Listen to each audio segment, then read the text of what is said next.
I thought the way Anthony Davis had talked and the way Rich Paul and his agency have been quiet about this, it seemed to me like the way Anthony Davis was going to inform the Pelicans, you should trade me, is when they slid across the table to him, 5 years, $240 million, and he slid it right back to him, said, no thanks.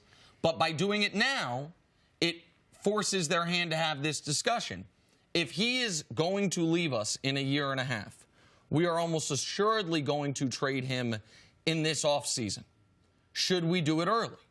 And calling up Boston and calling up the Lakers and saying, what's your best offer? Now, the Lakers' offer is everyone you want but LeBron and future picks for as long as we can give them to you. That's what the Lakers' offer is.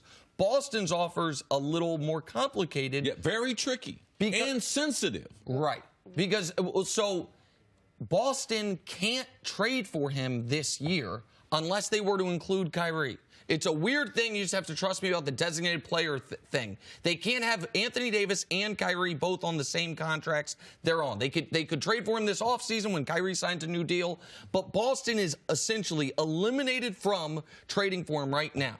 So if the Pelicans want to do it right now, unless you think Boston's going to include Kyrie, which would kind of defeat the purpose of this thing, and I don't know if I don't think that's a possibility. Boston's eliminated from the discussion. Other teams are going to leave until the Lakers. The summer. Until the summer, right. That's what I'm saying right now. There's 10 days till the deadline, and Boston can't have Anthony Davis and Kyrie Irving on the same contract or on the same team. I don't really understand it. Brian Windhorst explained it. I trust him. It's a designated player thing. So that's where this thing gets really intriguing, and that's where Rich Paul didn't say there he wants to play for the Lakers, but he didn't have to. No. Because what are the other contenders that are contenders that have the assets where they could trade for him? Very good, Nick. And this day was coming when he went over to Clutch Sports. It's just a matter of time. When he switched agents, Anthony Davis, and he decides to go with Clutch Sports, and Clutch Sports is going to be dominating the NBA. And I love the NBA, not for Clutch Sports, but, man, the trade, the offseason now, there ain't no offseason in the NBA.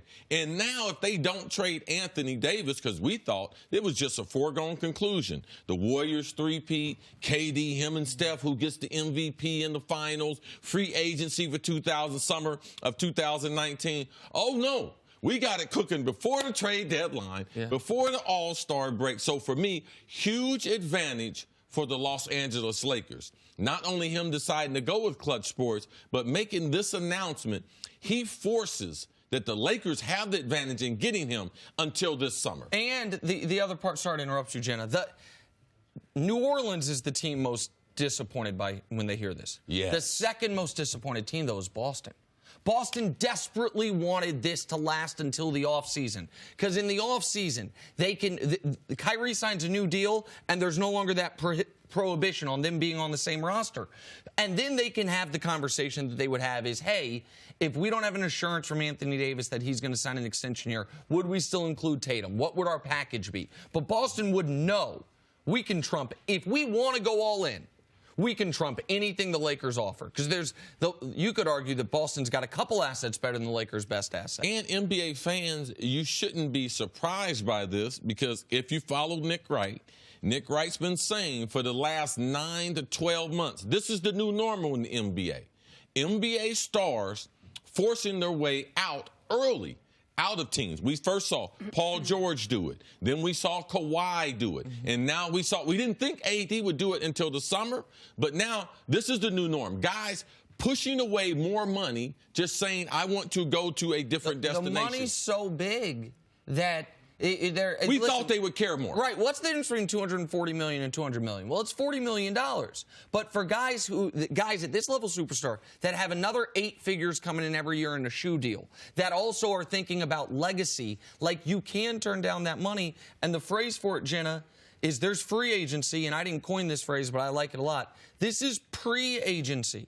Right. Guys, before they're free agents, executing their pre-agency, I think, is the way to look at it. But the Lakers' assets, if New Orleans has a chance here to decide what they want and what they can get, the Lakers' assets aren't the same as they were at the beginning of the season before, right? And the Celtics could offer much more this summer, at least according to New Orleans. I'm sure for New Orleans than LA can now. So does it behoove New Orleans maybe then to wait anyway? I think why wouldn't they? I think that's a really smart discussion, and I think it's a really good point. Like, get it now or wait until the summer if we can get better assets.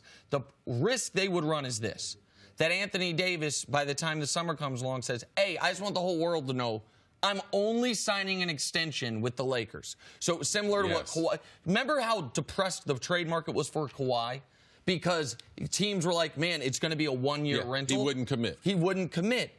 So if the Pelicans do that, and then that comes, he says that, then I don't think the Celtics are putting Tatum out there. In fact, I'm certain they're not putting Tatum out there. They probably would include Jaylen Brown. But your original point, I was joking about this before the show. See, if Brandon Ingram had broke his forearm first game of the year, his trade value is probably higher than it is now. Right. Seeing him play and his lack of development has hurt his trade value to your point. It's hurt the Lakers as far as young assets. But Kuzma, if you look at him, Kuzma's gotten better. Yes. So that might help the package. But let's go to Boston.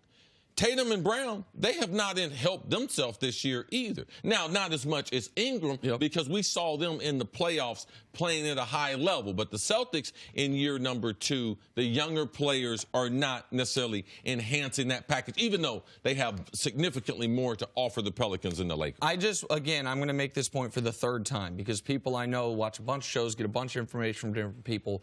People are going to get this wrong today and talk about what Boston will trade for Anthony Davis. The answer is they can't. Unless they include Kyrie Irving in the trade, they legally, according to the NBA bylaws, cannot trade for Anthony Davis until this summer. So if he's moved at the deadline, it will either be for Kyrie Irving and other pieces, that's not going to happen, or to a different team. This is not the Lakers' assets competing with the Celtics' assets. That's not until this summer. So he's moved in the next 10 days. It's not going to be the Celtics unless Kyrie's leaving. And disregard what I said in the Bees, Lakers, be patient. No, forget your patience now. Okay. Well, yeah, because this is the thing. Has he come out, though, has he come out and said, I want to play for the Lakers? No, but he just bought a house there, and he signed with Rich Paul, and LeBron and him seem awful friendly. So we can assume that Boston is really not truly in the running for this. Boston should be in the running. They will be, but Boston, it gets better in the summer than it is right now. Thanks for watching. Subscribe here to get the latest from the show. Also, be sure to check out more of the best clips from First Things First, or go watch a few segments from our other shows on FS1.